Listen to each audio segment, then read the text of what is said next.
सहनाववतु सहनौ भुनक्तु सह वीर्यं करवावहै तेजस्विनावधीतमस्तु मा विद्विषावहै।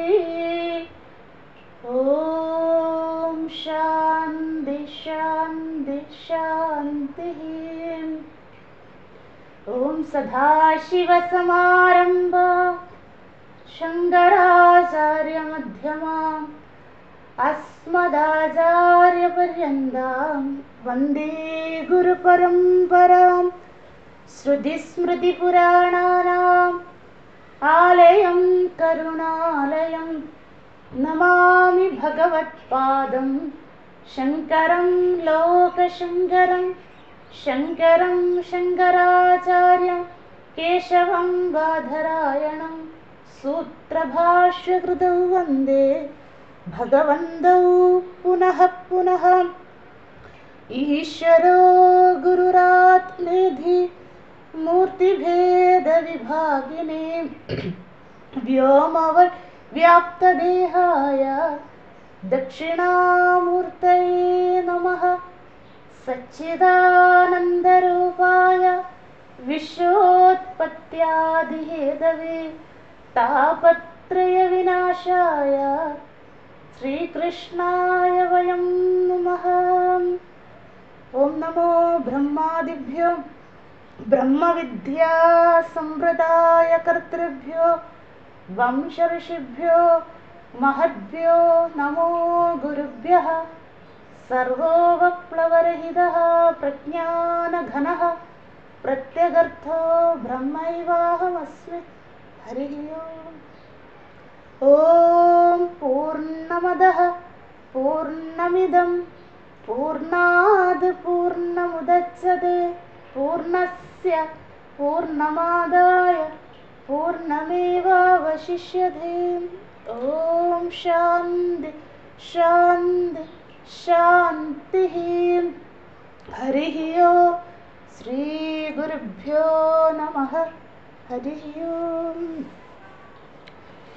എല്ലാ സാധകർക്ക് ഹരിയോ നമോ നാരായണ.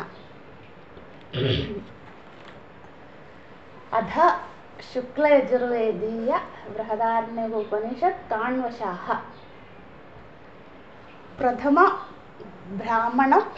പ്രഥമകാണ്ഡം മധുകാണ്ഡം ദ്വിതീയ അധ്യായം ബ്രഹ്മവിദ്യാപ്രകരണം പ്രഥമ ബ്രാഹ്മണം അജാതശത്രു ബ്രാഹ്മണം. നമ്മൾ മന്ത്രം 1 ഒരു കാര്യം കൂടെ എഴുതാനുണ്ട്. മന്ത്രം 1 എടുക്കുമോ എല്ലാവരും? മന്ത്രം 1 നമ്മൾ ഇന്നലെ ചൊല്ലിയിരുന്നു. ഓം ദൃപ്തബാലാഗിഹി ഹ അനൂചാനഃ ഗാർഹ്യ ആസ സഹോവാച അജാതശത്രുഃ കാശ്യാം ബ്രഹ്മതേ ബ്രവാണി ഇതി. സഹോവാച അജാതശത്രുഃ സഹസ്രസ്യ അല്ലേ സഹസ്രം ഏതസ്യാം വാചി ദത്മഃ ജനകോ ജനക ഇതി വൈ ജനാദാവന്തി.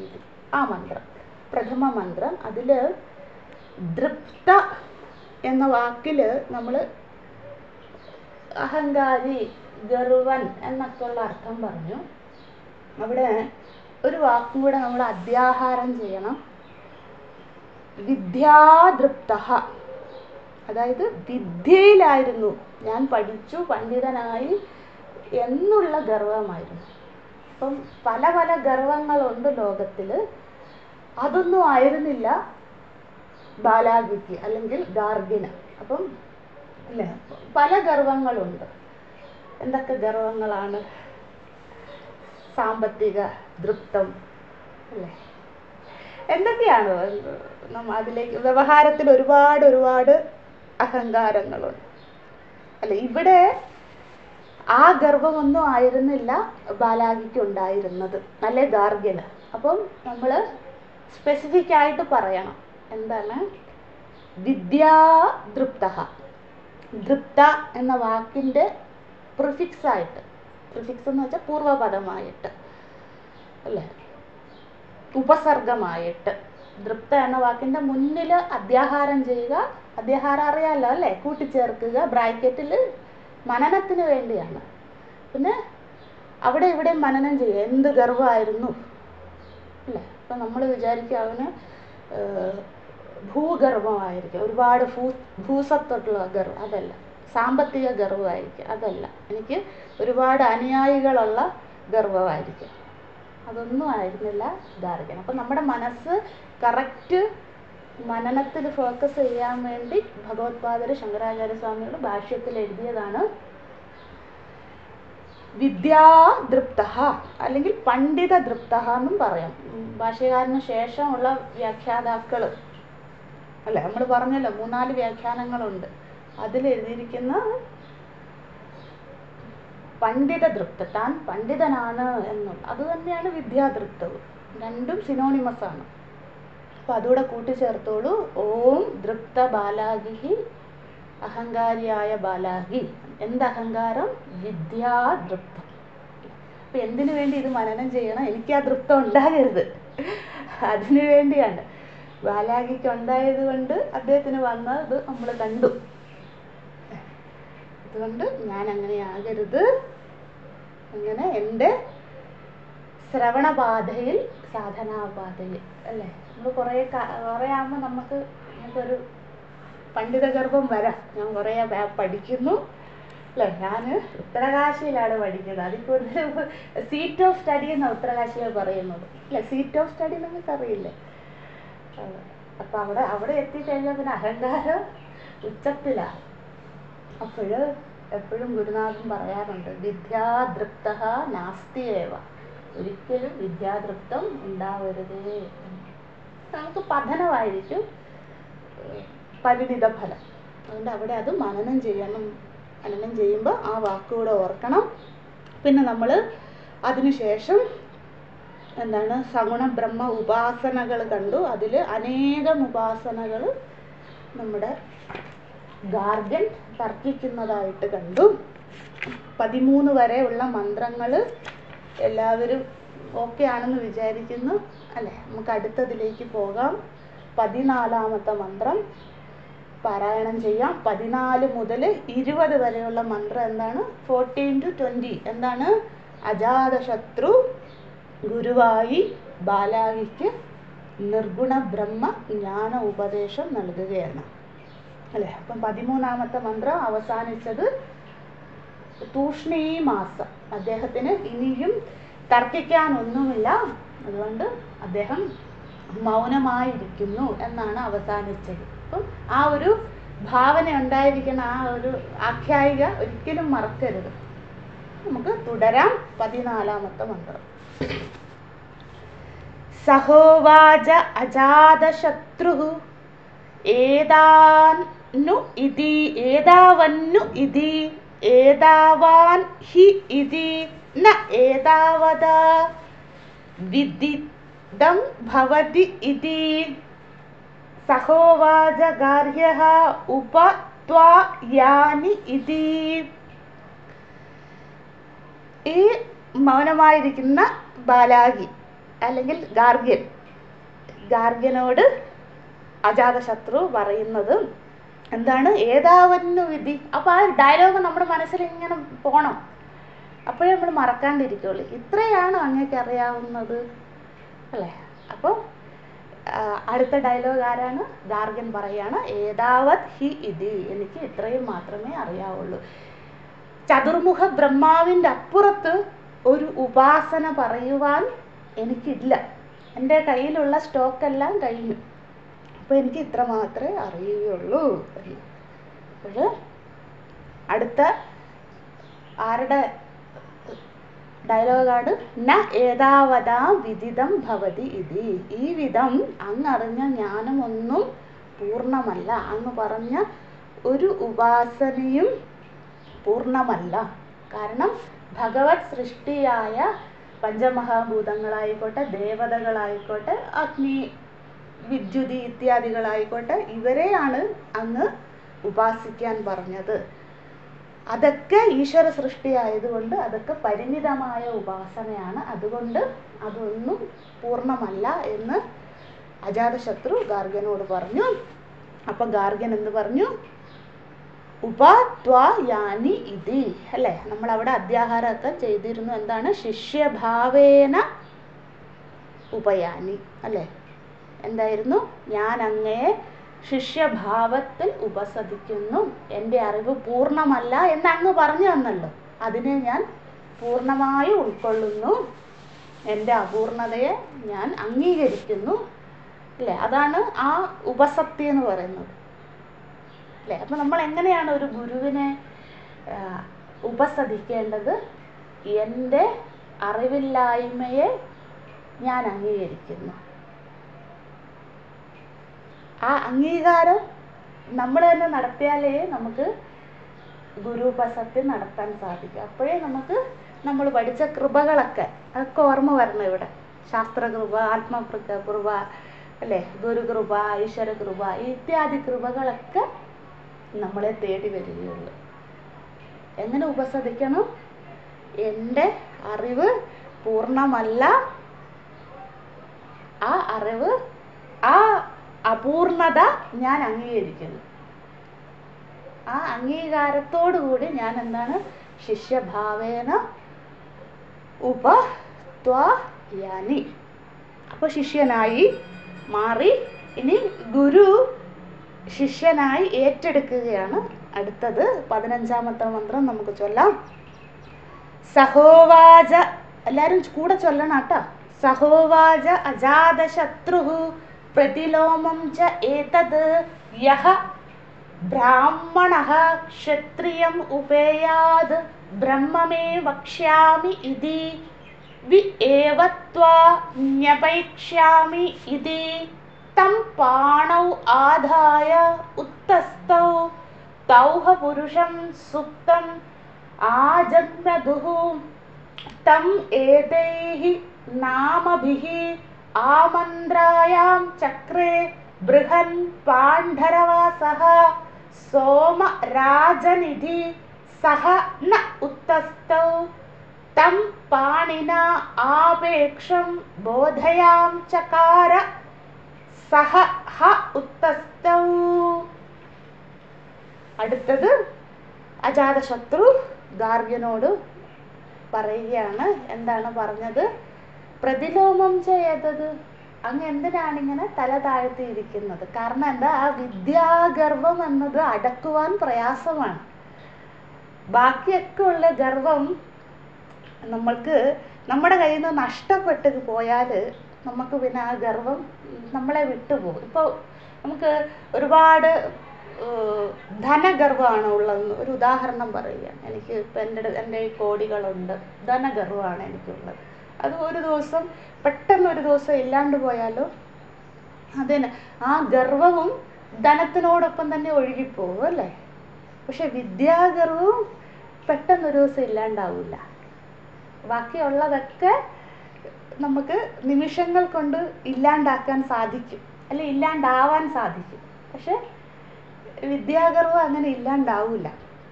നമ്മളെ വിട്ട് പെട്ടെന്നൊരു ദിവസം നമ്മൾ പഠിച്ചതൊക്കെ മറന്നു പോവും, നമ്മൾ ഇല്ലാണ്ടായി പോവില്ല, അല്ലെ? അതുകൊണ്ടാണ് പറയാറില്ലേ വിദ്യാധനം സർവ്വധനാൽ പ്രധാനം എന്നൊക്കെ പറയാറില്ല. കാരണം എന്താ? ആ ധനം ആർക്കും അപഹരിക്കാൻ സാധിക്കില്ല.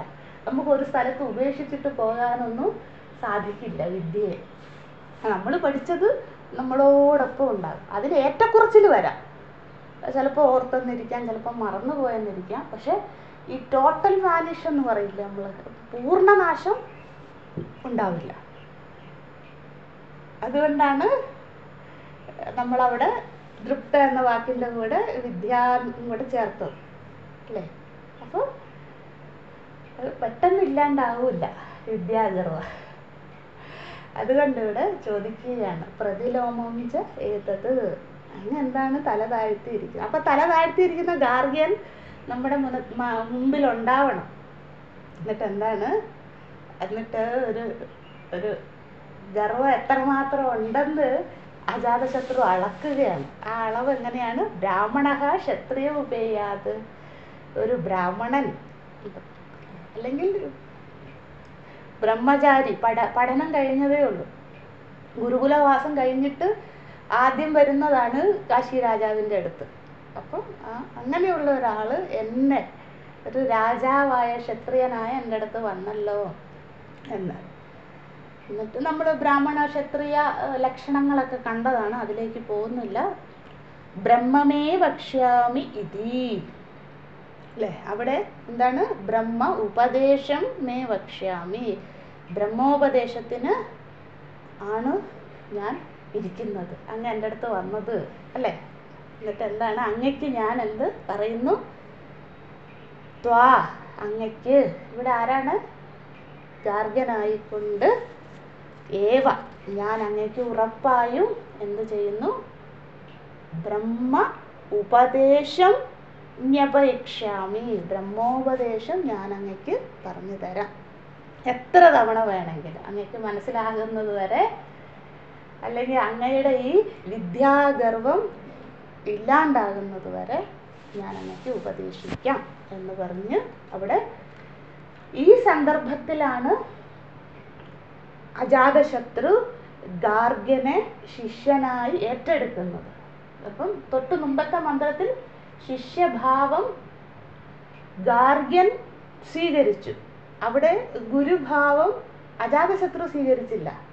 അതിന് ശേഷമാണ്, ഈ 2-3 ഡയലോഗിന് ശേഷമാണ്, ഏത്, അങ്ങ് എന്തിനാണ് തല താഴ്ത്തിയിരിക്കുന്നത്, ക്ഷത്രിയനായ എൻ്റെ അടുത്ത് എന്തിനാണ് വരുന്നത്. കാരണം എന്താണ്, ഇതൊക്കെ പ്രലോഭനമാണ്, അല്ലെങ്കിൽ പരീക്ഷണമാണ് ഗുരുവിൻ്റെ. 1-2 ഡയലോഗിൽ ചിലപ്പം ശിഷ്യഭാവമൊക്കെ വറ്റിപ്പോകാം അല്ലേ, ബ്രാഹ്മണ ഗർവം ഉണ്ടായ വറ്റിപ്പോകാം. എന്ത്, തൊട്ടു മുമ്പ് ഉപസവിച്ചതാണ്, പക്ഷെ അതൊക്കെ ഉപസവനമൊക്കെ ഉപേക്ഷിച്ച് പോകാൻ ഒരു നിമിഷം മതി. അപ്പോൾ അതുകൊണ്ട് പരീക്ഷണമാണ് ഏത്, ഈ 2 ഡയലോഗുകൾ. പ്രതിലോമം ചെയ്തത് ബ്രാഹ്മണം ക്ഷത്രിയ ഉപേയാതെന്നുള്ളത് ഗുരുവിൻ്റെ പരീക്ഷണമാണ്. നീ എന്നെ വിട്ടു പോവോ, അതോ നീ സിൻസിയർ ആയിട്ട് തന്നെയാണോ ഗുരു ഉപസത്യം നടത്തിയത് എന്ന് ഗുരു തന്നെ ചെറിയ വാക്കുകളിലൂടെ, വലിയ വലിയ കോലാഹലമൊന്നും ഇല്ല അവിടെ, ഒറ്റ വാക്ക് മതി. നമ്മൾ വളരെ ഗർവമുണ്ട്, അല്ലെങ്കിൽ മാനം ദമ്പമൊക്കെ ഉണ്ടെങ്കിൽ നമുക്ക് ഒറ്റ വാക്ക് കേട്ടാൽ മതി നമ്മുടെ യഥാർത്ഥ സ്വഭാവം പുറത്തു വരാനായിട്ട് അല്ലേ, ഒറ്റ ഡയലോഗ് മതി. അത് ഗുരുവിനറിയാം. അപ്പോൾ ഇതൊക്കെ അളക്കുകയാണ്, എത്രമാത്രം വിത്തേഷണയുണ്ട്, ലോകേഷണയുണ്ട് അല്ലേ, വിദ്യായേഷണയുണ്ട് ഗാർഗ്യന് എന്ന് ഗുരു പരീക്ഷിക്കുകയായിരുന്നു ഈ വാക്കുകളിലൂടെ. പക്ഷെ ആ പരീക്ഷണത്തിൽ ഗാർഗ്യൻ വിജയിച്ചു. അപ്പോഴെന്താണ്, ഞാൻ നിന്നെ അപ്പോൾ ഇവിടെ വി ഏവത്വ ജ്ഞപേക്ഷാമി എന്ന് പറഞ്ഞാൽ ഞാൻ നിന്നെ ശിഷ്യനായി ഏറ്റെടുക്കുന്നു എന്നാണ്. അതായത് അജാതശത്രു രാജാവെന്നുള്ള, അല്ലെങ്കിൽ തർക്കിക്കാൻ തൻ്റെ മുന്നിൽ വന്നുള്ള ആ ഭാവം, ഒരു സംവാദ രൂപത്തിലുള്ള ഒരു സൗഹൃദമോ അല്ലെങ്കിൽ രാജാവെന്നുള്ള ഭാവം, അതൊക്കെ ഉപേക്ഷിക്കും, ഞാൻ അതിനൊക്കെ തയ്യാറാണ്. ഞാൻ ആരാണ്, ഈ നിമിഷം മുതൽ ഞാൻ നിൻ്റെ ഗുരുവാണ് എന്നുള്ള ഗുരുഭാവം ഇവിടെയാണ് അജാതശത്രു സ്വീകരിക്കുന്നത്. തൊട്ടു മുമ്പ് ശിഷ്യഭാവം ഗാർഗ്യൻ സ്വീകരിച്ചു, ഇവിടെ അവസാനം പരീക്ഷണ അനന്തരം ഗുരുഭാവം സ്വീകരിച്ചു അല്ലേ. അങ്ങനെ ആ മന്ത്രം നമ്മൾ അവസാനിച്ചു. അവിടെ ഒരുപാട് കാര്യങ്ങളൊക്കെ നമ്മൾ ചർച്ച ചെയ്തിരുന്നു, ക്ഷത്രിയധർമ്മം, ബ്രാഹ്മണധർമ്മം. അതിനുശേഷം എന്താണ്, തം പാണവും ആദായ ഉത്തസ്തവും അല്ലേ, ആ ശിഷ്യനെ ചേർത്ത് പിടിച്ചുകൊണ്ട്, അപ്പം ചേർത്ത് പിടിക്കുന്നതൊക്കെ നമ്മുടെ മനസ്സിൽ വരണം. നമ്മളൊരു നാടകം കാണുന്നത് പോലെ ഉണ്ടാകണം. നമ്മളാണ് ഗാർഗ്യൻ, അല്ലേ? ആ നമ്മളെ ചേർത്ത് പിടിക്കുകയാണ് അജാതശത്രു. എന്നിട്ട് പറയുന്നു നീ ഉത്തസ്തോ. അവിടെ നമ്മൾ ഉത്തസ്തു എന്നുള്ള വാക്കൊക്കെ ചർച്ച ചെയ്തതാണ്. എല്ലാവരും അതൊക്കെ മനനം ചെയ്യണം. നീ നിന്റെ വിദ്യാഗർവത്തിൽ നിന്നും ഉത്തസ്തോ, അല്ലേ? എഴുന്നേൽക്കൂ, അല്ലേ? നീ നിന്റെ അഹങ്കാരത്തിൽ നിന്നും അജ്ഞാനത്തിൽ നിന്നും ഗർവത്തിൽ നിന്നും ബ്രാഹ്മണ ഭാവത്തിൽ നിന്നും അല്ലെങ്കിൽ പണ്ഡിത ഭാവത്തിൽ നിന്നും ബ്രഹ്മചര്യ ഭാവത്തിൽ എന്തൊക്കെ ഭാവങ്ങളാണോ നമുക്കുള്ളത് ആ ഭാവത്തിൽ നിന്നും ഉത്തസ്തൗ, എഴുന്നേൽക്കൂ എന്ന് പറഞ്ഞു. എന്നിട്ട് അവിടെ ബ്രഹ്മവിദ്യ ആരംഭമാണ് അവിടെ കേട്ടോ. തൗ പുരുഷം സുപ്തം ആജഗ്മതുഹു. അവിടെ എന്താണ്? ബ്രഹ്മവിദ്യ ഉപദേശ ആരംഭം. അവിടെയാണ് ഗുരുനാഥൻ ബ്രഹ്മവിദ്യ ഉപദേശം ആരംഭിച്ചത്. ഇവിടെ സുഷുപ്തി എന്ന വിചാരത്തെയാണ് ഉപദേശിക്കുന്നത്. അതും എന്തുകൊണ്ടാണെന്ന് നമ്മൾ ചർച്ച ചെയ്തിരുന്നു. ഈ പ്രാഥമികമായ കാര്യങ്ങളൊന്നും ഗാർഗ്യന് ആവശ്യമില്ല. കാരണം ഗുരുകുല വാസ അനന്തരം വന്ന പണ്ഡിതനാണ് ഗാർഗ്യൻ. ആ പണ്ഡിതനായ ഗാർഗ്യൻ്റെ അജ്ഞാനം മാറ്റിക്കൊടുത്താൽ മാത്രം മതി, അല്ലേ? വിവേകിയാണ്. അദ്ദേഹത്തിൻ്റെ എന്താണ് ആ മായ കൊണ്ട് അഹങ്കാരം കൊണ്ട് അജ്ഞാനം ഒന്ന് തുടച്ചു നീക്കിയാൽ മാത്രം മതി. അതുകൊണ്ടാണ് നമ്മൾ പ്രകരണ ഗ്രന്ഥങ്ങളിൽ പഠിക്കുന്നത് പോലെ എന്താ പറയുക, ഓരോ ക്ലാസ്സും പഠിപ്പിച്ച് അങ്ങനെ സുഷുപ്തി എത്തണമെങ്കിൽ എവിടെ എത്തണം? ആദ്യം ജാഗ്രത പഠിക്കണം, സ്വപ്നം പഠിക്കണം, സൃഷ്ടി പഠിക്കണം, എന്തെല്ലാം പഠിച്ചിട്ടാണ് സുഷുപ്തി എത്തുക നമ്മൾ, അല്ലെ? സുഷുപ്തി വിചാരം എന്ന പ്രകരണത്തിലേക്ക് എത്തുക. അപ്പോൾ ഇവിടെ അതൊന്നും ചെയ്തില്ല. കാരണം ഇതൊക്കെ അറിയാവുന്ന ആളാണ് ഗാർഗ്യൻ. അതുകൊണ്ട് സുഷുപ്തിയെക്കുറിച്ച് സുഷുപ്തി എന്ന ദൃഷ്ടാന്തം എടുത്തുകൊണ്ട് ബ്രഹ്മവിദ്യ ഉപദേശം ആരംഭിച്ചു. അങ്ങനെ ഉപദേശം നമ്മൾ കണ്ടിരുന്നു. അവിടെ നമ്മൾ സുഷുപ്തി വിചാരം ആരംഭിച്ചിരുന്നു. സുഷുപ്തി 2 തരം ഉണ്ടെന്ന് പറഞ്ഞു, അല്ലേ? എന്തായിരുന്നു? അതിനെ അസംപ്രസാദം, സംപ്രസാദം എന്ന 2 തരം സുഷുപ്തി ഉണ്ട്. അതൊക്കെ നമ്മൾ ചർച്ച ചെയ്തിരുന്നു. പിന്നെ ഉപാസനയിൽ എന്ത് ലക്ഷണങ്ങളൊക്കെയാണോ പറഞ്ഞത് ആ ലക്ഷണങ്ങളൊക്കെ ആവർത്തിച്ചുകൊണ്ട് പറഞ്ഞു. നീ ഉറങ്ങുമ്പോൾ ഈ ലക്ഷണങ്ങളോടുകൂടി, അവിടെ നമ്മൾ പറഞ്ഞിരുന്നു 4 പ്രതിനിധികളായിട്ട് മാത്രമേ പറഞ്ഞുള്ളൂ. ബൃഹൻ, പാണ്ഡരവാസൻ ഇത്യാദി നാമങ്ങൾ, അല്ലാത്തതൊക്കെ ചേർക്കാം. അതാണ് നമ്മൾ പഠിച്ച അനേകം ലക്ഷണങ്ങൾ. അശബ്ദം, സ്പർശം, അരൂപം, ഇതൊക്കെ പരമാത്മ ലക്ഷണങ്ങളാണ്, അല്ലേ? ഒരുപാടുണ്ട്. അതൊക്കെ ഇവിടെ ചേർക്കാം. പക്ഷെ 4 ആരാണ്? പ്രതിനിധികൾ മാത്രമാണ്, പരമാത്മാവിൻ്റെ ലക്ഷണങ്ങൾ. ഈ ലക്ഷണത്തോടു കൂടിയ പരമാത്മാവാണ് നീ ഉറങ്ങുന്ന സമയത്ത് നിന്നിൽ പ്രവർത്തിക്കുന്നത്, ഉച്ഛ്വാസ നിശ്വാസ രൂപത്തിൽ പ്രവർത്തിക്കുന്നത് എന്ന് പറഞ്ഞു കൊടുത്തു. അപ്പം എന്തിനു വേണ്ടി ഈ ലക്ഷണങ്ങൾ പറഞ്ഞു? മഹത്വ ബുദ്ധി ഉണ്ടാകുവാനായിട്ട്, അല്ലേ? നമ്മളവിടെ ഭഗവാൻ രാമചന്ദ്ര പ്രഭുവിൻ്റെ ഉദാഹരണമൊക്കെ കണ്ടിരുന്നു. എന്തിനാണ് വിശേഷിപ്പിക്കുന്നത് ഭഗവാൻ ഇന്നതാണെന്നൊക്കെ. അപ്പോൾ നമ്മൾക്ക് എങ്കിലേ മഹത്വ ബുദ്ധി ഉണ്ടാകും. ആ മഹത്വ ബുദ്ധി ഉണ്ടെങ്കിലേ നമ്മളതിനെ അംഗീകരിക്കുകയുള്ളൂ, അല്ലേ?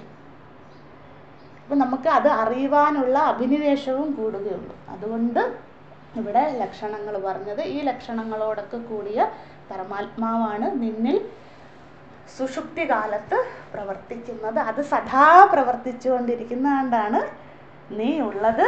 സുഷുപ്തിയിൽ നീ സുഖമായി ഉറങ്ങുന്നതിനും ഇതാണ് കാരണം എന്നെല്ലാം പറഞ്ഞു നമ്മൾ ആ മന്ത്രം അവസാനിപ്പിച്ചിരുന്നു. അടുത്ത മന്ത്രത്തിലേക്ക് പോകാം. 16ാമത്തെ മന്ത്രം ഒരുമിച്ച് പാരായണം ചെയ്യാം. സഹോവാച അജാതശത്രുഃ യത്ര ഏഷഃ ഏതത് സുപ്തഃ അഭൂത്. ഞാൻ ചൊല്ലി പകുതിയാകുമ്പോഴാണ് എല്ലാവരും പുസ്തകം മറിച്ച് അവിടെ എത്തുക. ഒരിക്കൽ പറഞ്ഞിരുന്നു, നിങ്ങൾ ഒരു ദിവസം ഒരു മന്ത്രം വെച്ച് എഴുതി വെക്കണമെന്ന്. അപ്പോൾ കൂടെ ചൊല്ലാം. അത് വലിയൊരു സാധനയാണ്. ഒരു ദിവസം ഒരു മന്ത്രം എഴുതിയാൽ മതി. അതിനെന്ത് 5 മിനിറ്റ് മതി. അപ്പോൾ എല്ലാവരും ചെയ്യും. അപ്പോൾ എന്താണെന്ന് ഈ പുസ്തകം മറിക്കേണ്ട കാര്യം വരില്ല. അപ്പോൾ പകുതി എത്തി തീർന്നു, കൂടെ ചൊല്ലാൻ പറ്റില്ല. അപ്പോൾ ദയവായി എല്ലാവരും അത് ചെയ്യുക. ഓക്കെ. സഹോവാച അജാതശത്രുഃ യത്ര ഹേഷഃ ഏതത് സുപ്തഃ അഭൂത് യഹ ഏഷഃ വിജ്ഞാനമയഃ പുരുഷഃ ക്വ ഏഷഃ തഥാ അഭൂത് കുതഃ ഏതത് ആഗാദ് ഇതി തത് ഹ ന മേനേ ഗാർഹ്യഃ. അവിടെ അജാതശത്രു എന്താണ് ബാലാകിയോട് അല്ല ഗാർഗ്യനോട് തന്നെ ചോദിക്കുകയാണ്. ചോദ്യങ്ങൾ നമ്മൾ കണ്ടിരുന്നു, 2 ചോദ്യങ്ങളാണ്. എന്താണ് ആ ചോദ്യങ്ങളിലേക്ക് നമുക്ക് പോകാം. ഒന്നാമത്തെ ചോദ്യം എന്തായിരുന്നു? കോ ഏഷഃ ജീവഃ സുഷുപ്തികാലേ തഥാ അഭൂത്. അതായത് എന്താണ്, എവിടെയാണ് ജീവാത്മാക്കൾ സുഷുപ്തി കാലത്ത് ഇരിക്കുന്നത് അല്ലേ? അല്ലെങ്കിൽ സുഷുപ്തി കഴിഞ്ഞ് എന്തുകൊണ്ട് സുഖമായി ഉറങ്ങി ആനന്ദത്തിൽ നിന്നും മടങ്ങി വരുന്നത് അല്ലേ? ആനന്ദത്തിലിരിക്കുന്നത് കൊണ്ടാണല്ലോ മടങ്ങി വരുന്നത്. അപ്പോൾ എവിടെ നിന്നാണ് മടങ്ങി വരുന്നത്? അത് അടുത്ത ചോദ്യത്തിൽ വരും. പക്ഷെ ഒരേ ചോദ്യം തന്നെ പാറ്റേൺ ഒന്ന് മാറ്റിയെന്നേ ഉള്ളൂ, അല്ലെ വാക്കുകൾ അങ്ങോട്ടും ഇങ്ങോട്ടും മാറ്റിയെന്നേ ഉള്ളൂ. അതിൻ്റെ ഗൂഢാർത്ഥം, അതിൻ്റെ താല്പര്യം ഒന്ന് തന്നെയാണ്. ചോദ്യം കഴിഞ്ഞു. 2 ചോദ്യങ്ങളാണ് മന്ത്രം 16 ഒന്നാമത്തെ ചോദ്യത്തിൻ്റെ ഉത്തരം നമുക്ക് വായിക്കാം. മന്ത്രം 17. സഹോവാച അജാതശത്രുഃ യത്ര ഏഷഃ ഏതത് സുപ്തഃ അഭൂത് യഹ ഏഷഃ വിജ്ഞാനമയഃ പുരുഷഃ തദേശ പ്രാണാനാം വിജ്ഞാനേന വിജ്ഞാനമാധായ യഹ ഏഷഃ അന്തർഹൃദയേ ആകാശഃ തസ്മിൻ ച ഏതേ താനി യദാ ഗൃഹ്ണാതി അധഃ ഹി ഏതത് പുരുഷഃ സ്വപിതി നാമ തദ് ഗൃഹീത ഏവ പ്രാണഃ ഭവതി ഗൃഹീത വാക് ഗൃഹീതം ചക്ഷുഃ ഗൃഹീതം ശ്രോത്രം ഗൃഹീതം മനഃ. അജാതശത്രു ബാലാകിയോടായിക്കൊണ്ട് പറയുകയാണ്. എന്താണ് പറയുന്നത്? എത്ര ഏഷഃ ഏതത് സുപ്തഃ അഭൂത്. അതായത് അല്ലയോ ഗാർഗ്യ, ഒരു ജീവാത്മാവ് സുഷുപ്തിയിൽ എവിടെയാണ് ഇരിക്കുന്നത്, സുഷുപ്തി കാലത്ത് എവിടെയാണ് ഇരിക്കുന്നത് എന്ന് നിനക്കറിയാവോ? അപ്പോൾ തല താഴ്ത്തി മിണ്ടാണ്ടിരിക്കുകയാണ് ഗാർഗ്യൻ. അപ്പോൾ മറുപടി അജാതശത്രു തന്നെ ചോദ്യം ചോദിക്കുന്നു, അജാതശത്രു തന്നെ മറുപടി പറയുന്നു. ആ ജീവാത്മാവ് എവിടെയാണ് ഇരിക്കുന്നത്? പരമാത്മാവിൽ തന്നെയാണ് ഇരിക്കുന്നത്. പക്ഷെ നമ്മളത് അറിയുന്നില്ല. കാരണം എന്താണ്? വിജ്ഞാനേന വിജ്ഞാനമാധായ. അതെ അല്ലേ? അതായത് എല്ലാ ഇന്ദ്രിയങ്ങളും അവിടെ ശക്തി അവർക്ക് പ്രവർത്തിക്കാൻ സാധിക്കില്ല. ഉറങ്ങുന്ന സമയത്ത് ആ ഇന്ദ്രിയങ്ങളൊക്കെ അവയുടെ ധർമ്മം എല്ലാം ഉപേക്ഷിച്ചുകൊണ്ട് പരമാത്മാവുമായി ഏകീഭവിക്കുകയാണ് സുഷുപ്തി കാലത്ത് അല്ലെങ്കിൽ ഉറങ്ങുന്ന സമയത്ത്. അപ്പോൾ ഇന്ദ്രിയങ്ങളുമായി ബന്ധം വരുമ്പോഴാണ് നമുക്ക് ആനന്ദം അനുഭവിക്കാൻ സാധിക്കാത്തത്. മഹാത്മാക്കൾക്ക് 3 അവസ്ഥയിലും ആനന്ദമാണ് അല്ലേ? എന്തുകൊണ്ട്? അവർക്ക് എൻ്റെ ഇന്ദ്രിയമാണ് ഞാനെന്നുള്ള ഭാവമില്ല. അപ്പം നമുക്കത് സാധിക്കാതെ ഞാൻ ഉണർന്നു വരുമ്പോൾ അയ്യോ എനിക്ക് ഇന്ന് ഇതൊക്കെ ചെയ്യണമല്ലോ, അല്ലെങ്കിൽ എനിക്ക് മുട്ടുവേദന എടുക്കുന്നു, ഇത്യാദി ദുഃഖങ്ങളാണ് അല്ലേ? അല്ലെങ്കിൽ വ്യാകുലതകളാണ്, ഭാവിയെക്കുറിച്ചുള്ള ചിന്തകളാണ്, പലതുമാണ് നമുക്ക് എഴുന്നേറ്റ് വരുമ്പോഴേക്ക്. കാരണം എന്താ? അപ്പം നമ്മുടെ ഇന്ദ്രിയങ്ങൾ ഉണർന്ന് പ്രവർത്തിക്കാൻ മനസ്സവിടെ ഉണരാൻ തുടങ്ങും. മനസ്സാണ് ആദ്യം ഉണരുന്നത്. അതിനുശേഷം മനസ്സ് ഓരോ ഇന്ദ്രിയങ്ങൾക്ക് സിഗ്നൽ കൊടുക്കും. ഞാൻ ഉണർന്നു കേട്ടോ, ഞാൻ എഴുന്നേറ്റ് കേട്ടോ, ഇനി നിങ്ങൾ പ്രവർത്തിക്കാൻ തുടങ്ങിക്കോളൂ എന്ന് പറഞ്ഞു. അങ്ങനെ ഇതൊക്കെ വിത്തിൻ ഫ്രാക്ഷൻ ഓഫ് സെക്കൻഡാണ് ഇതൊക്കെ നടക്കുന്നത്. അല്ലാണ്ട് മനസ്സുണർന്നിട്ട് അരമണിക്കൂർ കഴിഞ്ഞിട്ടല്ല കണ്ണുണരുന്നത്, കാതുണരുന്നത്, അങ്ങനെയല്ല. സെക്കൻഡ്സിൽ നടക്കുകയാണ് ഇതൊക്കെ. ഞാൻ ഉണർന്നു. അപ്പോൾ എന്തായി? ചക്ഷുരേന്ദ്രിയം ഉണരും, ശ്രോത്രേന്ദ്രിയം ഉണരും, ഘ്രാണേന്ദ്രിയം ഉണരും, രസനേന്ദ്രിയം ഉണരും അല്ലേ? എല്ലാ ഇന്ദ്രിയങ്ങളും ഉണരാൻ തുടങ്ങും. അപ്പോഴും ജാഗ്രതത്തിലേക്ക് നമ്മൾ വരുന്നത്. അപ്പോൾ ഇതൊന്നും ഉണരാതിരിക്കുന്നത് കൊണ്ട്, ഇവരൊന്നും പ്രവർത്തിക്കാതിരിക്കുന്നത് കൊണ്ടാണ് സുഷുപ്തിയിൽ എനിക്ക് ആനന്ദം അനുഭവിക്കാൻ സാധിക്കുന്നത് എന്ന് വിജ്ഞാനേന വിജ്ഞാനമാദായ എന്ന വാക്കുകൊണ്ട് അവിടെ പറഞ്ഞു. നമ്മുടെ ജീവിതവുമായിട്ട് ഓർത്താൽ മതി ഈ മന്ത്രങ്ങളൊക്കെ. നമ്മൾ ഉറങ്ങുന്ന കാര്യം മാത്രം ആ ദൃഷ്ടാന്തം എടുത്താൽ മതി. അല്ലെ എന്താ പറയുക, എന്നും ഉറങ്ങുന്നുണ്ടല്ലേ, നമ്മൾ ഒരു ദിവസം പോലും ഉറങ്ങാത്തത് വളരെ വിരളമായിരിക്കും. അപ്പം നമുക്ക് എന്നും ഇത് മനനം ചെയ്യാൻ സാധിക്കും. ഞാൻ ഉണർന്നു കേട്ടോ. അതിൻ്റെ അർത്ഥം ആ സുഷുപ്തിയിൽ പരമാത്മാവുമായി ഏകീഭവിച്ചത് അവസാനിച്ചു കേട്ടോ. എന്നോട് തന്നെ ഞാൻ സംസാരിക്കുക. പിന്നെ ഞാനിനി വ്യവഹാരം ആരംഭിക്കുകയാണ്. എൻ്റെ ഇന്ദ്രിയങ്ങളൊക്കെ ഉണർന്നു. അവരൊക്കെ ഇനി ഡിമാൻഡ് ചെയ്യാൻ തുടങ്ങും. കണ്ണ് കാണണമെന്ന് പറയും, നാവ് രുചിക്കണമെന്ന് പറയും. അപ്പം അതിനനുസരിച്ച് ഞാൻ അവർക്ക് കീഴ്പ്പെടാൻ തുടങ്ങുകയാണ്. ഭഗവാനേ അതിനെന്നെ. അപ്പം ഏത് മന്ത്രം വരണം? ബുദ്ധിം ദു സാരഥ്യം വിദ്ധി മനഃപ്രഗ്രഹമേവച്ച.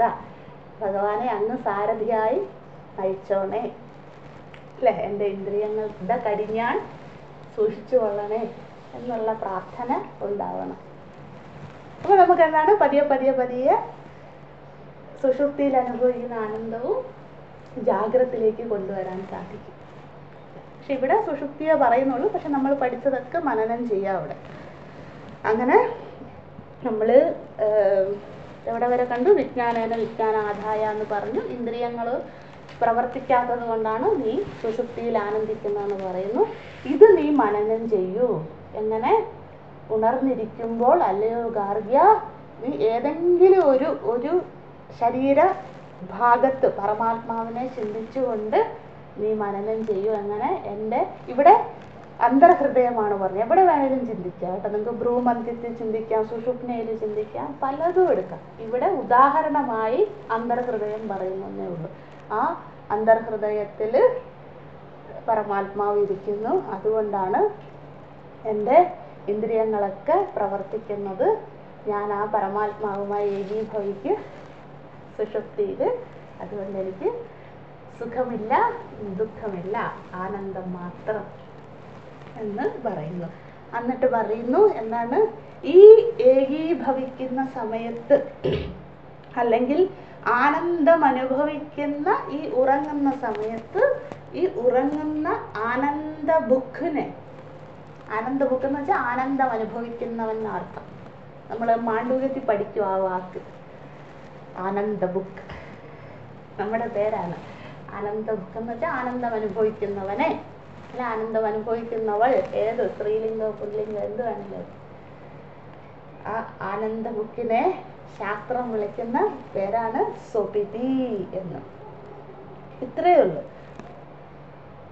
ഉറങ്ങുമ്പോൾ നമ്മുടെ ഐഡന്റിറ്റി, ഉണരുമ്പോൾ ആരാണ്? ഞാൻ സന്യാസിയാണ്, അല്ല ഞാൻ മകളാണ്, ഞാൻ മകനാണ്, ഞാൻ അമ്മയാണ്, അല്ല ഞാൻ CEO ആണ്, അതാണ് ഇതാണെന്നൊക്കെയുള്ള എഴുന്നേൽക്കുമ്പോൾ നമുക്ക് ഐഡന്റിറ്റി വരില്ലേ? മുത്തശ്ശിയാണ്, മുത്തശ്ശനാണ്, എന്തൊക്കെയാണോ നമുക്ക് പല ഐഡന്റിറ്റിയാണ് അല്ലേ ഉണർന്നു കഴിഞ്ഞാൽ. പക്ഷെ ഉറങ്ങുമ്പോൾ എല്ലാവർക്കും എത്ര എത്ര എത്ര കോടി ദശലക്ഷം ജീവാത്മാക്കളുണ്ടോ, ഏതൊക്കെ ലോകങ്ങളിലുണ്ടോ അവർക്കൊക്കെ ഉറങ്ങുമ്പോൾ ഒറ്റ ഐഡന്റിറ്റി ഉള്ളൂ, ഒറ്റ പേരേ ഉള്ളൂ. ആ പേരെന്താണ്? സ്വപിതി. സ്വപിതി എന്ന വാക്കിൻ്റെ അർത്ഥം നമ്മൾ അവിടെ ചർച്ച ചെയ്തിരുന്നു. എന്നിട്ട് അതിലേക്ക് പോകുന്നില്ല, നമ്മൾ ആ ഡെഫിനിഷനൊക്കെ പഠിച്ചതാണ്. അതിനുശേഷം എന്ത് പറഞ്ഞു? ഈ സമയത്ത്, അതായത് സ്വപിതി എന്ന നാമത്തോട് കൂടിയിരിക്കുന്ന സമയത്ത്, അല്ലെങ്കിൽ സുഷുപ്തി ആനന്ദം അനുഭവിക്കുന്ന സമയത്ത് തദ്ഗൃഹീതം ഏവ പ്രാണഃ ഭവതി, ഗൃഹീതം വാക്ക്, ഗൃഹീതം ചക്ഷു, ഗൃഹീതം ശ്രോത്രം, ഗൃഹീതം മനഃ എന്ന് വെച്ചാൽ എന്താ? ഘ്രാണേന്ദ്രിയം മാത്രം അവിടെ പ്രവർത്തിക്കുന്നു, അതായത് പ്രാണൻ മാത്രം പ്രവർത്തിച്ചുകൊണ്ടേയിരിക്കുന്നു. വാക്ക്, ചക്ഷു, ശ്രോത്രം, മനസ്സ് ഇവിടെ ഒന്നും പ്രവർത്തിക്കുന്നില്ല. അവരൊക്കെ എന്താണ്? പ്രാണനിലേക്ക് ഏകീഭവിക്കുകയാണ്. പ്രാണൻ മാത്രമാണ്, പ്രാണേന്ദ്രിയം മാത്രമാണ്, അല്ല ഘ്രാണേന്ദ്രിയം മാത്രമാണ് അവിടെ പ്രവർത്തിക്കുന്നത് എന്ന് പറഞ്ഞു. നമ്മൾ ഇപ്പം ചൊല്ലിയ കേനോപനിഷത്തിൽ അല്ലേ, ന തത്ര ചക്ഷുർഗച്ഛതി ന വാഗ്ഗച്ഛതി നോ മനഃ ന വിക്മഹ ന വിജാനീമഹ. ഞാനൊന്നും വിക്മഹ ന വിക്മഹ ഒന്നും അറിയുന്നില്ല, ന വിജാനീമഹ ഒന്നും അറിയാൻ ശ്രമിക്കുന്നുമില്ല. യഥേതദനുശിഷ്യ അന്യദേവ തദ്വിദിതാത് അതോ അവിദിതാദപി. ഒന്നും അറിയുന്നില്ല അവിടെ അല്ലേ. കാരണം എന്താ?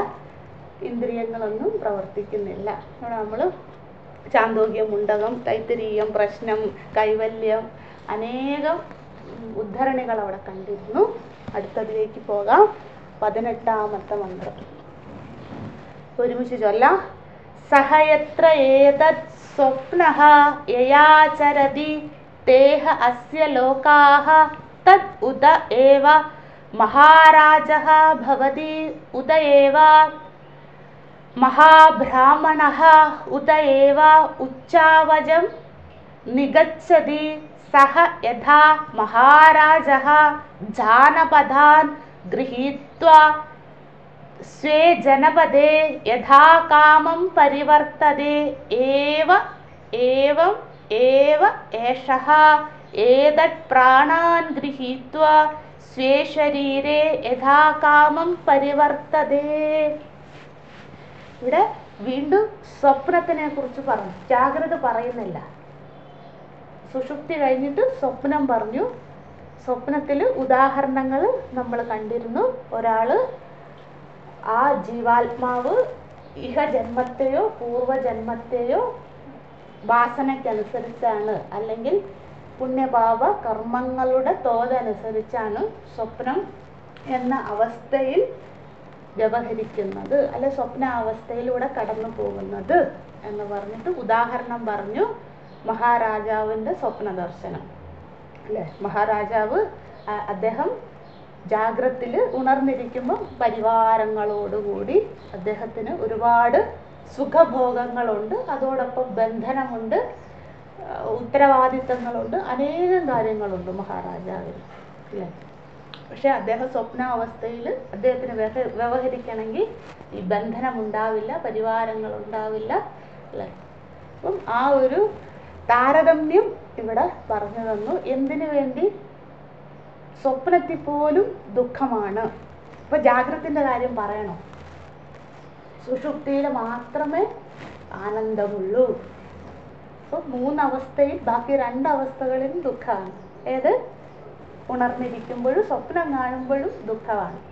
അപ്പൊ ആകെ ആനന്ദിക്കുന്നത് സുഷുപ്തിയിലാണ് എന്ന് ഓർമ്മിപ്പിക്കാൻ വേണ്ടി സ്വപ്ന വിചാരം 18ാമത്തെ മന്ത്രത്തിൽ പറഞ്ഞു.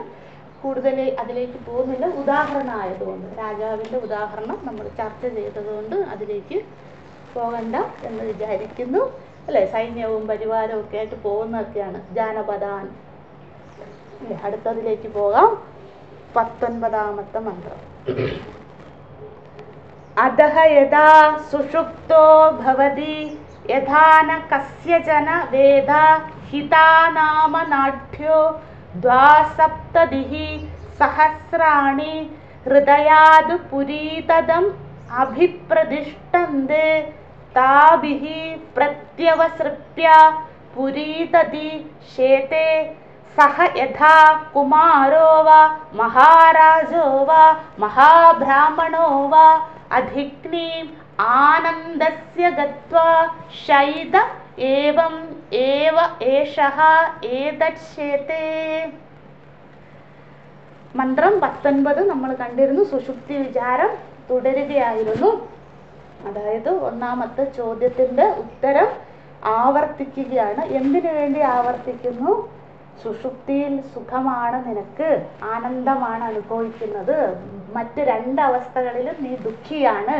അതുകൊണ്ട് നീ ആനന്ദത്തെ അറിയുവാനായിട്ടുള്ള പ്രേരണയാണ് 19ാമത്തെ മന്ത്രം. അതായത് ജാഗ്രതയിലും ആനന്ദം നിനക്ക് കിട്ടും, സ്വപ്നത്തിലും കിട്ടും.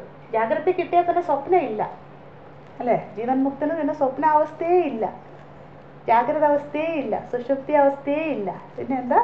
ആനന്ദം എന്ന ആ നില മാത്രം. അതിനെയാണ് മാണ്ഡൂക്യം തുരീയം എന്ന് പറയുന്നത് അല്ലേ. നമ്മൾ പഠിക്കും തുരീയം മന്യന്തേ എന്ന് പറഞ്ഞു. അതായത് ഈ അവസ്ഥകളൊന്നും ബാധിക്കില്ല അവർക്ക്, ആനന്ദം മാത്രം. ആ ആനന്ദത്തിലേക്ക് എത്തുവാനുള്ള പ്രേരണ തരികയാണ്. വീണ്ടും ആവർത്തിച്ചുകൊണ്ട് മന്ത്രം 19ാമത്തെ മന്ത്രത്തിൽ അവരൊന്നും അറിയുന്നില്ല. യഥാന കസ്യജന വേദ, സുഷുപ്തി അവസ്ഥയിൽ ഒരു ജീവാത്മാവ് സുഖദുഃഖ ദ്വന്ദ്ങ്ങൾ ഭേദങ്ങൾ അനുഭവിക്കുന്നില്ല. ഇത് അടുത്തത് പറയുന്നു, നിനക്ക് ഇത് കിട്ടണമെങ്കിൽ ജാഗ്രത്തിലും സ്വപ്നത്തിലും ഒക്കെ ഈ ആനന്ദം അനുഭവിക്കുന്നെങ്കിൽ നീ മനനം ചെയ്യൂ, വിചാരം ചെയ്യൂ. എന്ത്? അതിന് അന്തർഹൃദയം എന്ന ഉദാഹരണം പറഞ്ഞതുപോലെ തന്നെ ഇവിടെ മറ്റൊരു ഉദാഹരണം പറഞ്ഞു അല്ലേ? നീ നിന്റെ നാഡികളിലൊക്കെ ചിന്തിക്കൂ. ഓരോ ഞരമ്പും പ്രവർത്തിക്കുന്നത് പരമാത്മാവ് അതിലുള്ളത് കൊണ്ടാണ് അല്ലേ? കണ്ണിന് കാണാൻ സാധിക്കുന്നത്, ചെവിടിന് കേൾക്കാൻ സാധിക്കുന്നത്. അങ്ങനെ ഈ നമ്പറുകൾ പറഞ്ഞു. മനനം ചെയ്യാൻ ഈ നമ്പരൊന്നും നമുക്ക് ആവശ്യമില്ല അല്ലേ? പരമാത്മാവ് ഉള്ളത് കൊണ്ടാണ് ഇവയെല്ലാം പ്രവർത്തിക്കുന്നത്. എന്നിട്ട് പറയുന്നു, ഈ ഞരമ്പുകളൊക്കെ ആരംഭിക്കുന്നത് ഹൃദയത്തിൽ നിന്നുമാണ്.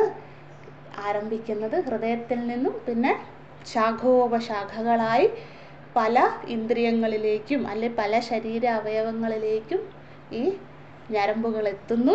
അവിടെയൊക്കെ ചൈതന്യം വ്യാപിച്ചിരിക്കുന്നു. ഇപ്പോൾ ചൈതന്യമില്ലാത്തൊരു സ്ഥലമില്ല അല്ലേ? അതുകൊണ്ടാണ് നമ്മുടെ ശരീരത്തിനെ ഭഗവത്ഗീതയുടെ ഭാഷയിൽ പറഞ്ഞ ക്ഷേത്രം എന്ന് വിളിക്കുന്നത്. ക്ഷേത്രമാണ് ഈ ശരീരം. എന്തുകൊണ്ട്? ക്ഷേത്രജ്ഞൻ പരമാത്മാവ് ഉള്ളിലിരിക്കുകയാണ് അല്ലേ? അത് എല്ലായിടത്തും വ്യാപിച്ചിരിക്കുകയാണ് എന്ന് നീ ചിന്തനം ചെയ്യൂ എന്ന് പറയുകയാണ്. ഇത് ഹൃദയത്തിൽ നിന്നും ആരംഭിക്കുന്നതുകൊണ്ട് ഇതിനെ ഹിത എന്ന് വിളിക്കുന്നു. ആ പേരൊന്നും ഓർക്കണമെന്ന് നിർബന്ധമില്ല. ഇവിടെ ശാസ്ത്രം സ്വഭിതി എന്ന് പറഞ്ഞതുപോലെ തന്നെ മറ്റൊരു പേര് ഇൻട്രൊഡ്യൂസ് ചെയ്തെന്നേ ഉള്ളൂ. ഹിത എന്ന പേര്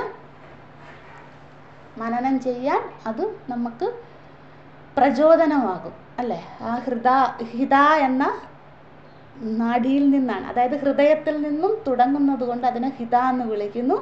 ഹിത എന്ന നാഡിയിൽ നിന്നാണ് ഞാൻ ഈ സകല അഭ്യാസവും നടത്തുന്നത്. ആ ഹിത നാഡി ഇല്ലെങ്കിൽ ഞാനില്ല, പരമാത്മാവില്ലെങ്കിൽ ഞാനില്ല എന്ന് നീ മനനം ചെയ്യൂ. ആ മനനം എന്ത് സഹായിക്കും? നീ ഉറങ്ങുമ്പോൾ അനുഭവിക്കുന്ന അതേ ആനന്ദത്തെ നിനക്ക് ജാഗ്രതയിലും നേടിയെടുക്കുവാൻ ഈ സാധന നിന്നെ സഹായിക്കും ഗാർഗ്യ എന്ന് പറഞ്ഞു. പിന്നെ നമ്മൾ ആ നാഡിയുടെ ഉദാഹരണങ്ങൾ ഒരുപാട് സ്ഥലത്ത് കണ്ടു എന്ന് പറഞ്ഞു. മുണ്ടകം, കടം, പ്രശ്നം, ചാന്തോക്യ ഇത്യാദികളിലൊക്കെ കണ്ടു. എന്നിട്ട് ഉദാഹരണം പറഞ്ഞു. ഈ നാഡി എല്ലാ ശരീരത്തിൻ്റെ എല്ലാ ഭാഗങ്ങളിലും വ്യാപിച്ചിരുന്നിട്ട് ഇത് പ്രവർത്തിക്കുന്നത് കൊണ്ടാണ്. ഹിത ഒരു നിമിഷം ഇടിപ്പ് നിർത്തിയാൽ നമ്മളില്ല അല്ലേ? ഹൃദയമിടിപ്പ് തീർന്നാൽ ഇല്ല പിന്നെ.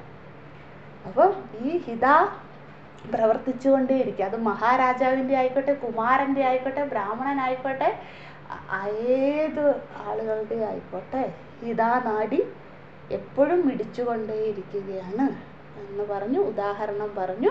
അത് നമ്മൾ ശയിക്കുമ്പോഴും ഉറങ്ങുന്ന സമയത്ത് സുഷുപ്തിയിലും ഇത് പ്രവർത്തിച്ചുകൊണ്ടേയിരിക്കുന്നു. അപ്പോൾ ആ കൃതാർത്ഥതയോടുകൂടി വേണം നമ്മൾ ഇതിനെ സമീപിക്കേണ്ടത്. എന്തിനെ? എൻ്റെ ശരീരത്തെ, എൻ്റെ സ്വന്തമല്ല ഇത്, പരമാത്മാവ് എല്ലാ നാഡികളിലും വ്യാപിച്ചിരിക്കുന്നത് കൊണ്ടാണ്. ആ ഒരു സാധനയാണ് 19ാമത്തെ മന്ത്രം പറഞ്ഞത്. അതിനുശേഷം നമുക്ക് അടുത്തതിലേക്ക് പോകാം. 20ാമത്തെ മന്ത്രത്തിൽ ബ്രാഹ്മണം അവസാനിപ്പിക്കുകയാണ്. നമുക്ക് ഒരുമിച്ച് പാരായണം ചെയ്യാം. സഹ യഥോർണനാഭിഹി തന്തുനാമുച്ചരേത് യഥാ അഗ്നേഃ ശുദ്ര വിസ്ഫുലിംഗാഃ വ്യുച്ചരന്തി ഏവമേവ അസ്മാദ് ആത്മനഃ സർവേ പ്രാണാഃ സർവേ ലോകാഃ സർവേ ദേവാഃ സർവാണി ഭൂതാനി വിച്ചരന്തി തസ്യ ഉപനിഷത് സത്യസ്യ സത്യമിതി പ്രാണാവൈ സത്യം തേഷാം ഏഷഃ സത്യം. അതായത് ഒന്നാമത്തെ ചോദ്യം തന്നെ മറ്റൊരു രീതിയിൽ ആവർത്തിക്കുകയാണ്. ചോദ്യം രണ്ടെന്നിട്ടുകൊണ്ട് എന്തായിരുന്നു? കുതഹ ഏത ജീവഃ സുഷുപ്തി അനന്തര ആഗാദിതി. എവിടെ നിന്നാണ് ആനന്ദം അനുഭവിച്ചതിന് ശേഷം ജീവാത്മാവ് മടങ്ങി വരുന്നത്. എവിടേക്കാണോ നമ്മൾ പോയത് ആ പരമാത്മാവുമായി ഏകീഭവിക്കുകയാണെന്ന് പറഞ്ഞു അല്ലേ. അപ്പോൾ നമ്മളെ സ്വബുദ്ധി എന്ന് വിളിക്കുമെന്ന് പറഞ്ഞു. ആ സ്വബുദ്ധിയിൽ നിന്നാണ് നമ്മൾ മടങ്ങി വരുന്നത് എന്ന് പറഞ്ഞു ഉദാഹരണങ്ങളിലൂടെ. അതായത് എങ്ങനെയാണോ എട്ടുകാലി തൻ്റെ ഉള്ളിൽ നിന്നും വല നെയ്യുന്നത് അല്ലേ, എങ്ങനെയാണോ പിന്നെ അഗ്നിയിൽ നിന്നും കിരണങ്ങൾ ഉണ്ടാകുന്നത്, വിസ്ഫുലിംഗങ്ങൾ ഉണ്ടാകുന്നത്. അഗ്നി ഉള്ളത് കൊണ്ടാണ് വിസ്ഫുലിംഗമുള്ളത്. അതായത് പരമാത്മാവ് ഉള്ളത് കൊണ്ടാണ് ഞാനുള്ളത്. പരമാത്മാവുമായിട്ടാണ് ഞാൻ ഏകീഭവിച്ചത്. അവിടെ നിന്നാണ് ഞാൻ ഉറങ്ങി എഴുന്നേറ്റിട്ട് മടങ്ങി വരുന്നത്. പക്ഷെ ആ ഏകീഭാവത്തിന് വിച്ഛേദം സംഭവിക്കും. അപ്പോഴാണ് ആനന്ദം അവിടെ നഷ്ടപ്പെട്ടു പോകുന്നത്. പിന്നെ ഞാൻ എൻ്റെ ഇന്ദ്രിയങ്ങളുമായി താതാത്മ്യപ്പെട്ട് ഞാൻ ഉണർന്നിട്ട് എൻ്റെ വാസനയ്ക്കനുസരിച്ച് ഞാൻ വ്യവഹരിക്കുന്നത്, എൻ്റെ ഇച്ഛയ്ക്കനുസരിച്ച് ഞാൻ പ്രവർത്തിക്കുന്നത് എന്ന് പറഞ്ഞ് ഉദാഹരണങ്ങൾ പറഞ്ഞു. ഇത് നീ മാത്രമല്ല ഗാർഗ്യ, എല്ലാ ലോകങ്ങളിലുള്ള എല്ലാ ജീവാത്മാവും സുഷുപ്തിയിൽ ആനന്ദം അനുഭവിക്കുന്നത് പരമാത്മാവുമായി ഏകീഭവിക്കുന്നത് കൊണ്ടാണ്. ഇതിൽ കൂടുതൽ ഒരു സത്യം എനിക്ക് നിന്നോട് പറയാനില്ല, ഇത് രഹസ്യമാകുന്നു. ആ സത്യം പറഞ്ഞുകൊണ്ട് ഞാൻ അവസാനിപ്പിക്കുകയാണ്. അങ്ങനെ അജാതശത്രു തൻ്റെ ബ്രഹ്മവിദ്യാ ഉപദേശം അവസാനിപ്പിച്ചു. നമ്മൾ ഒരു ചോദ്യം ചോദിക്കുക. ഈ സത്യസ്യ സത്യം കണ്ടല്ലോ, ഇതിൽ കൂടുതൽ ഒരു സത്യമില്ല. നമ്മൾ ഒരുപാട് ഉദാഹരണങ്ങൾ അവിടെ കണ്ടിരുന്നു അല്ലേ. ഉപനിഷത്ത് എന്ന ശബ്ദത്തിൻ്റെ അർത്ഥം അവിടെ കണ്ടിരുന്നു. രഹസ്യം എന്തുകൊണ്ടാണ് രഹസ്യം എന്ന് പറഞ്ഞതെന്ന് നമ്മൾ പറഞ്ഞു. അർത്ഥഗ്രഹണാത് ദുർലഭം, അർത്ഥഗ്രഹണാത് സൂക്ഷ്മം, അർത്ഥഗ്രഹണാത് പവിത്ര, രഹസ്യ ശബ്ദം എന്നൊക്കെ ചർച്ച ചെയ്തിരുന്നു. ഈ സത്യസ്യ സത്യം അല്ലേ, ഇതാണ് സത്യം. ഇതിൽ കൂടുതൽ ഒരു സത്യം എനിക്ക് പറയാനില്ല. ഇനി ഈ സത്യസ്യ സത്യം എന്ന വാക്കിനെ ആധാരമാക്കിക്കൊണ്ടാണ് അടുത്ത ബ്രാഹ്മണം, ശിശുബ്രാഹ്മണം ആരംഭിക്കുന്നത്. അപ്പം ഇതെങ്ങനെയാ കൺക്ലൂഡ് ചെയ്യുന്നെന്ന് ഇനി സമയമില്ല, നാളെ പറയാം. പക്ഷെ ഒരു ചോദ്യം ചെയ്യും, നമ്മൾ എവിടെയൊക്കെയാണ് സത്യസ്യ സത്യം പഠിച്ചത്? നിങ്ങൾ ഓർക്കുന്നതൊക്കെ പോരട്ടെ ഇങ്ങോട്ട് അല്ലേ. അപ്പോൾ സത്യസ്യ സത്യം ഇതി പ്രാണാവൈ സത്യം തേഷാ ഏവ സത്യം. അല്ലയോ ഗാർഗ്യ, എനിക്ക് ഇതിൽ കൂടുതൽ ഒരു സത്യം നിന്നോട് പറയാനില്ല. ഏത് സത്യം? ഏത് സത്യം എന്ന് വെച്ചാൽ സുഷുപ്തിയിൽ അനുഭവിക്കുന്ന ആ ആനന്ദത്തിലേക്കാണ് എല്ലാവരും സുഷുപ്തിയിൽ ഏകീഭവിക്കുന്നത്. പരമാത്മാവുമായിട്ട് ഏകീഭവിക്കുന്നത് കൊണ്ടാണ് ആനന്ദം അനുഭവിക്കാൻ സാധിക്കുന്നത്. സ്വപ്നത്തിൽ ആ ആനന്ദമില്ല, ജാഗ്രതയിൽ ആ ആനന്ദമില്ല. അതുകൊണ്ട് നിനക്ക് ഈ രണ്ടവസ്ഥയിലും ആനന്ദം കിട്ടണമെങ്കിൽ നീ എന്ത് ചെയ്യണം? ഞാൻ പറഞ്ഞ സാധനകൾ അനുഷ്ഠിക്കണം. രണ്ട് സാധനയെ പറഞ്ഞു കൊടുത്തുള്ളൂ. ഒന്ന് എന്താണ്? അന്തർഹൃദയത്തിൽ പരമാത്മാവിനെ ഉപാസിക്കൂ, ധ്യാനിക്കൂ, ചിന്തനം ചെയ്യൂ. അല്ലെങ്കിൽ സർവ നാഡികളിലും വ്യാപിച്ചിരിക്കുന്നത്. അപ്പം നിനക്ക് നീ എന്നുള്ള ഈ അഹംബോധം ഇല്ലാണ്ടായി മാറും. അങ്ങനെ ഇല്ലാണ്ടായി നീ എന്ത് ചെയ്യും? നീ ആ സുഷുപ്തിയിൽ അനുഭവിക്കുന്ന അതേ ആനന്ദം ജാഗ്രതയിലും അനുഭവിക്കും. ഈ സത്യമാണ് നിന്നോട് പറയാനുള്ളത്. ഇത് രഹസ്യവിദ്യയാകുന്നു എന്ന് പറഞ്ഞുകൊണ്ട് നമ്മുടെ അജാതശത്രു ഇവിടെ അവസാനിപ്പിക്കുകയാണ്. ഇത് ദ്വിതീയോധ്യായ പ്രഥമ ബ്രാഹ്മണം സമാപ്തം.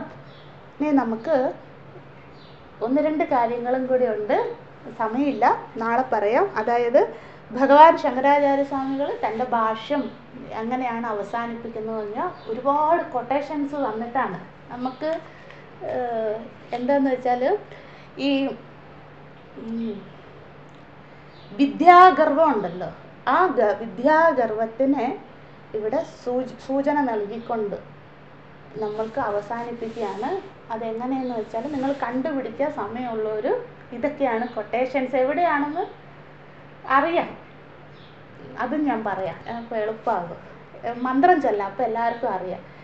നായമാത്മാ പ്രവചനേന ലഭ്യഃ ന മേധയാ ന ബഹുനാ ശ്രുതേന. അത് പിന്നെ രണ്ടാമത്തത് നായമാത്മാ ബലഹീനേന ലഭ്യഃ. അത് കഠോപനിഷത്താണ് കേട്ടോ. പിന്നെ മറ്റൊരു മന്ത്രമുണ്ട്, നൈഷാ തർക്കേണ മതിരാപനേയ. തർക്കിക്കാൻ വരരുതേ, തർക്കം കൊണ്ട് ഒരിക്കലും ഒരാൾ ഒന്നും നേടില്ല. നൈഷാ തർക്കേണ മതി, അതും കഠോപനിഷത്താണ്. സമയമുള്ളവർ കണ്ടുപിടിക്കാൻ നമ്പരൊക്കെ. ഇതിത്രയൊക്കെ പറഞ്ഞിട്ടാണ് ഭഗവത്പാദർ ഭാഷ്യ അവസാനം. അതായത് ഗാർഗ്യനെ പോലെ തന്നെ നമ്മൾക്കും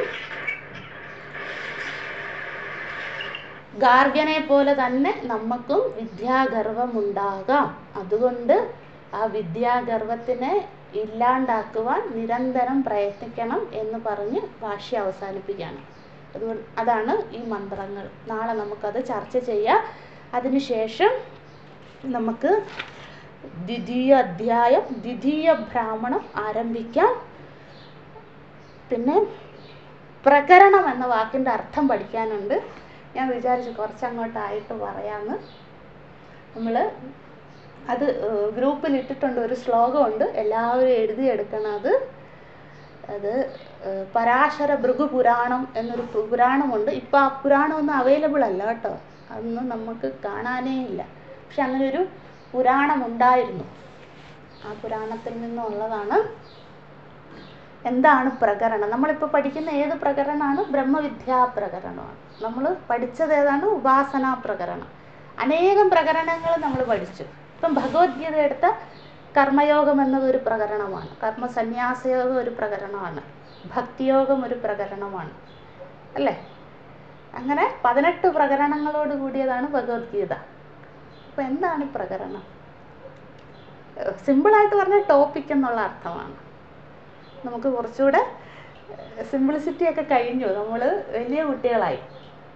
അതുകൊണ്ട് ഇനി നമുക്ക് കുറച്ചുകൂടെ ഡീപ്പായിട്ട് പഠിക്കാം. അത് കഴിഞ്ഞിട്ട് ശിശുബ്രാഹ്മണത്തിലേക്ക് പ്രവേശിക്കാം. വളരെ എളുപ്പമാണ് ശിശുബ്രാഹ്മണം. 4 മന്ത്രം മാത്രമേ ഉള്ളൂ. നമോ നാരായണ. ഓം നമോ ബ്രഹ്മാദിഭ്യോ ബ്രഹ്മവിദ്യാ സംവൃതായ കർത്തൃഭ്യോ വംശഋഷിഭ്യോ മഹദ്ഭ്യോ നമോ ഗുരുഭ്യഃ. സർവോപപ്ലവരഹിതഃ പ്രജ്ഞാനഘനഃ പ്രത്യഗർത്ഥോ ബ്രഹ്മൈവാഹമസ്മി.